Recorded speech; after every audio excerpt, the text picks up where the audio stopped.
Why did you, who so vehemently opposed him going to E-Rantle without a guardian, give him the go-ahead in a situation like this? You must have still been worried about him. Albedo nodded. Demiurge's expression warped distinctly. Then ILL asked again, why did you let him go? The room was vibrating with rage. It was a display of emotion that was unbecoming for Demiurge. Cocytus looked on as the pair glared at each other, his expression worried. And part of his explanation was a lie. You understand that, right? Demiurge asked in a voice heavy with suppressed anger. Albedo nodded again, and Cocytus clicked his jaws. The hard, high-pitched sound was one that both Albedo and Demiurge knew meant he had a question. Just a bit ago you repeated Lord Aintz's reasoning for going alone word for word as you heard it, and you didn't think there was anything strange about it. When you consider what he said, don't you think it would be safer if we attacked in waves? Wouldn't it be safer if we all took turns chipping away at Sholtier's health and magic? That's what he means, Cocytus. There's no way Lord Aints didn't think of a plan that we came up with so easily. He lied bravely to hide some other reason. And what would that be? Cocytus asked. That we don't know, which is why I am asking, why did you let him go if you understood that much? He was like a different person compared to a few days ago. I have no idea what you mean, said the look on Demiurge's face. He opened his thin eyes a bit and urged her to continue.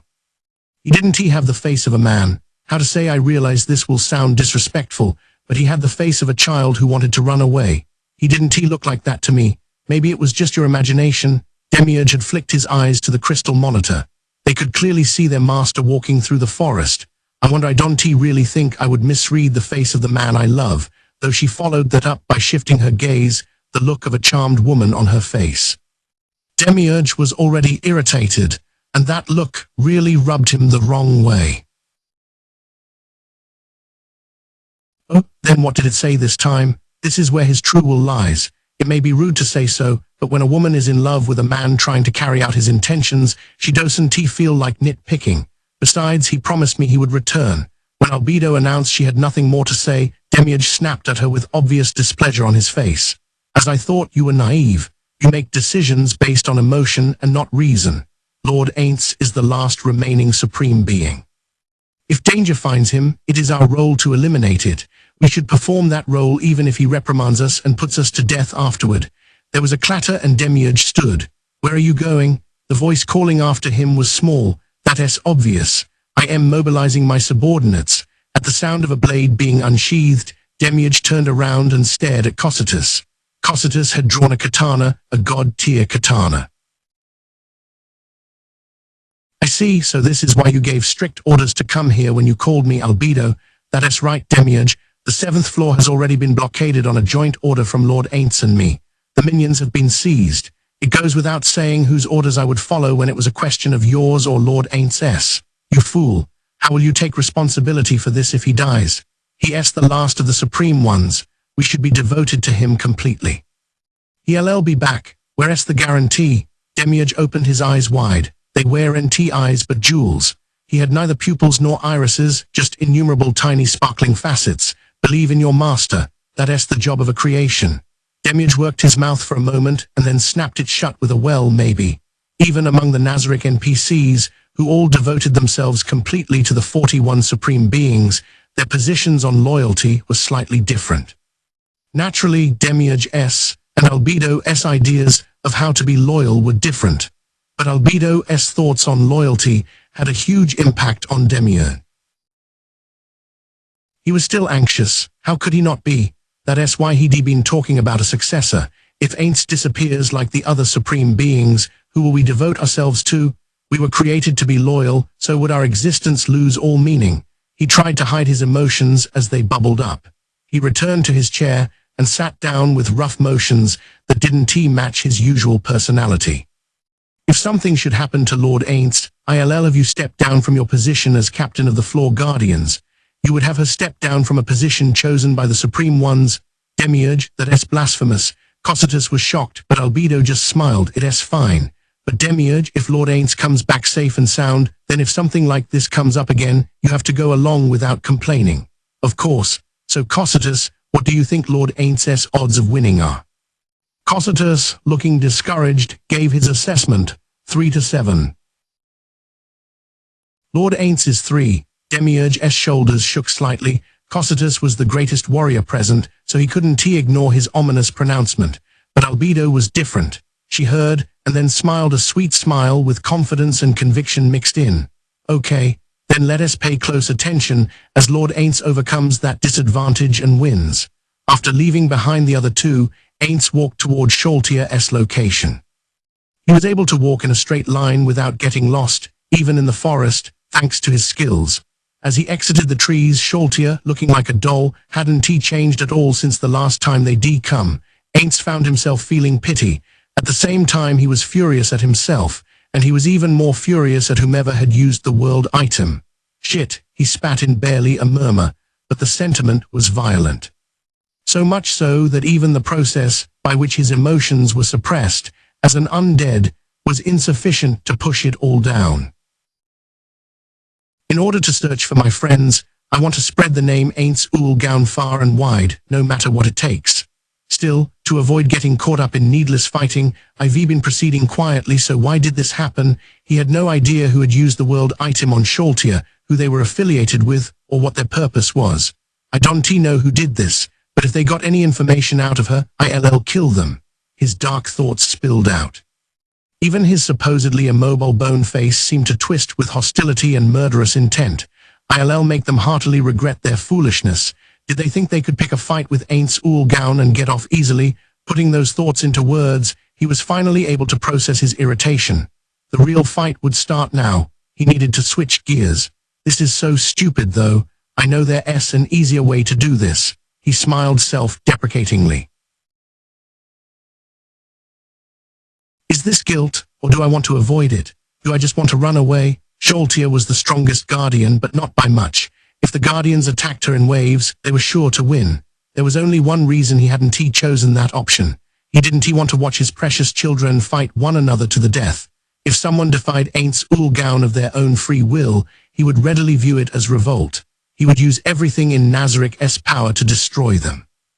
If it was that NPC's intention, he, as the ruler of Nazarik, had to answer it. If it was just their programming, he would have tried to find a middle ground, but neither of these was the case with Sholtier.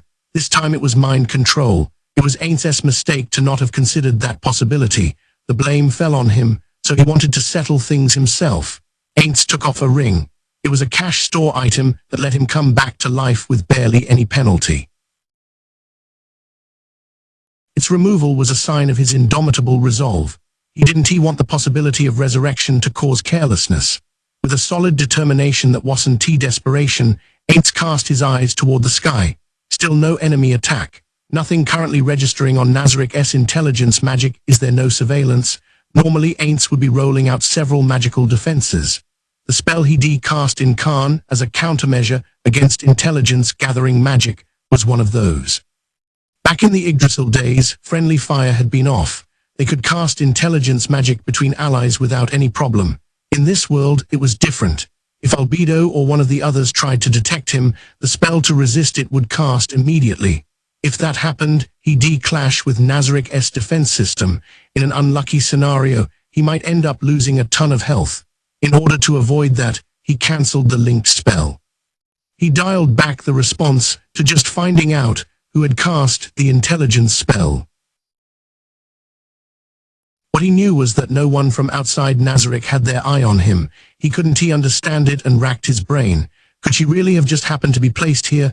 And did Albedo catch on to my huge lie? He thought to himself. Still, he couldn't help but feel it was a gamble. Isn't this a gamble, Sholtier? Of course, there was no response from Sholtier. She had a vacant expression. Ainz looked at her, came up with a plan, and felt a bit like he wanted to run away. He'd been talking tough to psych himself up, but standing here now was heavy emotionally.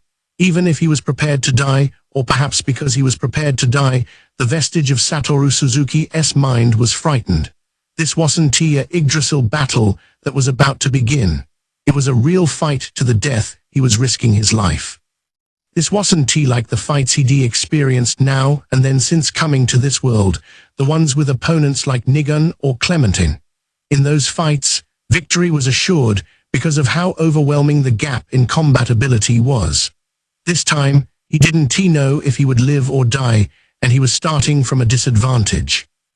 If I wear NT an undead, and if I wear NT the ruler of Nazarick, and I wear NT representing our guild, I probably wouldn't even be able to make a fist. Aints laughed aloud. Even just that made everything better. Fear of death was nowhere to be found. He wasn't anxious about defeat either. Pride in his shining memories gave him strength. I am Aints Ulgaun. With that name I can be defeated. He would simply prove that his position as master of the great tomb of Nazarick wasn't a sham. Aints turned his piercing eyes to defenseless Sholtia. Well then, how about we begin? Aints barked and began casting. From all the many spells he possessed, he carefully chose one. It was a tier 10 defensive spell, Body of Effulgent Beryl. Aints' body was bathed in a green brilliance. He laughed derisively as the spell finished, never once taking his eyes off Sholtia. He felt a deep satisfaction at having been right with his guess. A huge gamble had paid off. Just as I thought, huh? You won't even prepare to fight unless you consider my actions totally hostile. It's just like a game. It was basically the same behavior mind-controlled monsters had exhibited in Yggdrasil. That this world worked according to the game's theory eased the overwhelming disadvantage. In that case, sorry Sholtia, but I am going to have you wait a little longer till we start. Aints cast spell after spell. Fly, Caster's Blessing, Infinity Wall, Magic Ward, Holy Life Essence, Greater Full Potential, Freedom, False Data Life, See-Through, Paranormal Intuition, Greater Resistance, Mantle of Chaos, Indomitability, Sensor Boost, Greater Luck, Magic Boost, Dragonic Power. Greater Hardening, Heavenly Aura, Absorption, Penetrate Up, Greater Magic Shield, Mana Essence, Triplet Maximize Magic Explode Mine, Triplet Magic Greater Magic Seal, Triplet Maximize Boosted Magic Arrow. There were even more than these. Aints cocooned himself in magic. Okay, let us go. His cry upon completing his preparations was as much for him as it was for Sholtia. The spell Aints chose for his first attack was an extreme one. It was a spell that went beyond the 10 tiers, a super tier spell. Spells that belonged to this tier were magic, and yet they were not. First off, they were NT cast with MP. Instead, the number of casts per day was limited. The number of uses per day started with 1 when the player became able to use it. It would go up with each 10 levels after level 70, and the number that could be acquired was 1 per level. They were closer to skills than spells. So then the question arose, couldn't a level 100 player defeat Sholtia if they rapid-fired all 4 uses of each of their super tier spells? Certainly super tier spells were far more destructive than tier 10 spells. If it were possible to rapid-fire them, just calculating the amount of damage alone, only a small amount of opponents could take a level 100 player. Sholtia wouldn't be counted among them, so victory was ensured. But it didn't work like that. Super tier spells couldn't be rapid-fired. First, they each had a set amount of time it took to cast them. It was possible to get rid of that with a cash store item, but there was another penalty that made rapid firing impossible. When one of the players on a team cast a super tier spell, all members of that team were penalized with an inability to cast spells for a time. This essentially imposed a freeze. It was set up that way so rapid-firing super-tier spells wouldn't decide guild wars. There was no way to cancel the freeze by using a cash store item or skill. For that reason, people tended to think whoever cast the first super-tier spell in a PvP battle was foolish. The established theory was that the one who used their trump card without knowing their opponent's hand would lose. And in practice, very few people who were the first to cast a super-tier spell won. But Aints cast a super-tier spell as his first move. There was no panic or confusion on his face. A cold gleam radiated from his vacant orbits. A huge 3D magic circle, a dome 30 feet across, radiated outward with Aints at its center. The construct let off a pale blue glow. Patterns like translucent letters or symbols appeared across it. These patterns changed at a dizzying rate.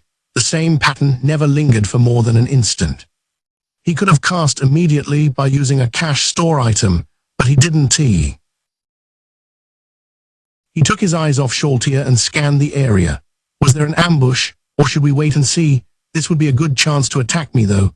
Casters unleashing a super-tier spell had low defense, and super-tier spells were set up so that if the caster took a certain amount of damage during the implementation, the cast would be cancelled. That's why it was basic strategy to have any caster using a super-tier spell under the protection of a few teammates. In other words, if someone was going to attack Aints, otherwise defenseless, this would be the perfect chance. But there was no change in his surroundings. Are they just being careful? Aints laughed and shrugged. Somehow he was convinced that Sholtia hadn't been positioned there as a trap, but rather just abandoned. What is going on, though? Well, I am not omniscient, so I can't know everything. And if I were, I wouldn't be in this mess anyway. He mumbled to himself and awkwardly rotated his shoulders. While casting a super tier spell, it wasn't possible to move around much. In a way, it involved standing around waiting like an idiot for time to pass. In order to use his time wisely, Aints took a bent gold plate out of his storage space. It clung tightly to his wrist when he put it on. The plate displayed numbers, and they changed with each passing second. What this was goes without saying. It was a watch. He put a finger to the plate to fiddle with the numbers. "Momonga, I am going to set the time." The sugary voice of a woman rang out, filling the area. It sounded very young, almost forced. It was the type of voice that made him want to scowl.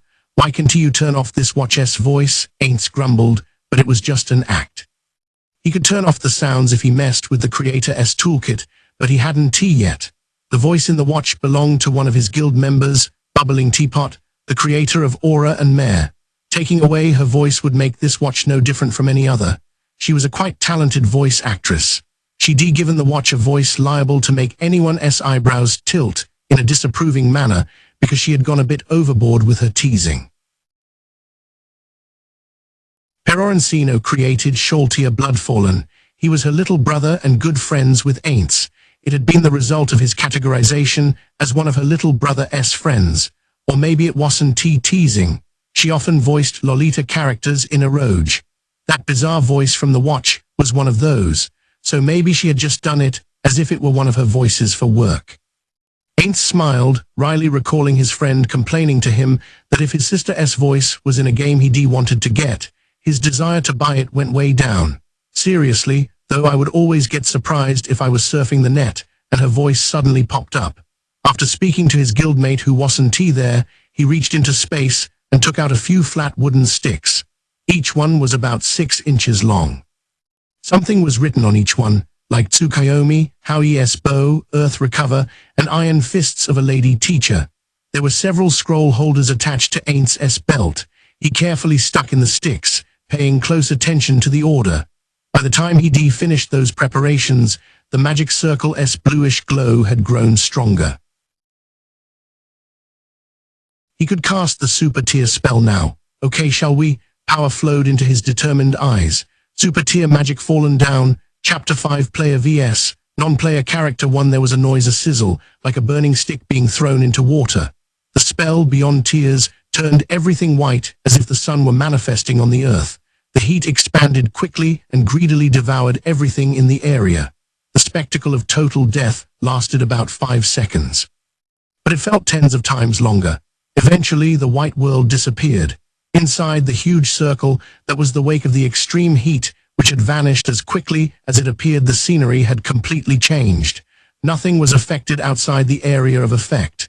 The trees were just as they had been, and the soil was still teeming with life, as a forest should be. It was the same forest, an utterly normal forest.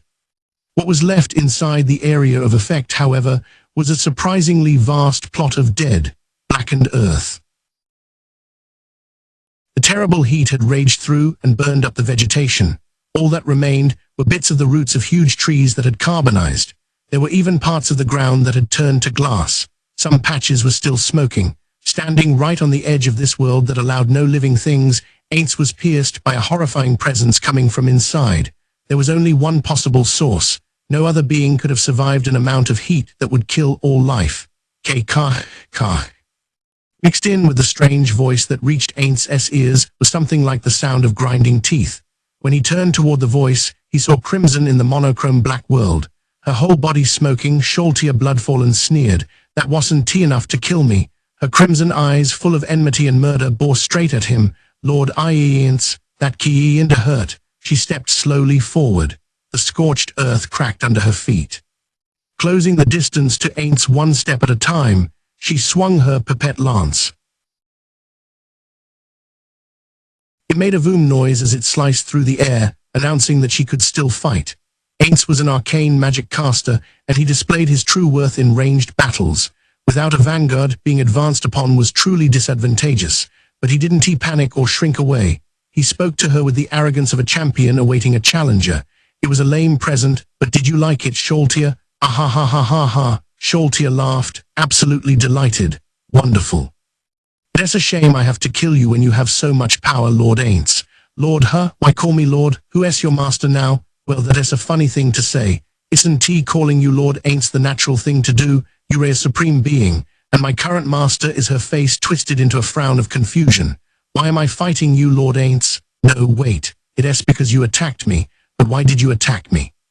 Now that I've been attacked, I have to use all my power to destroy you.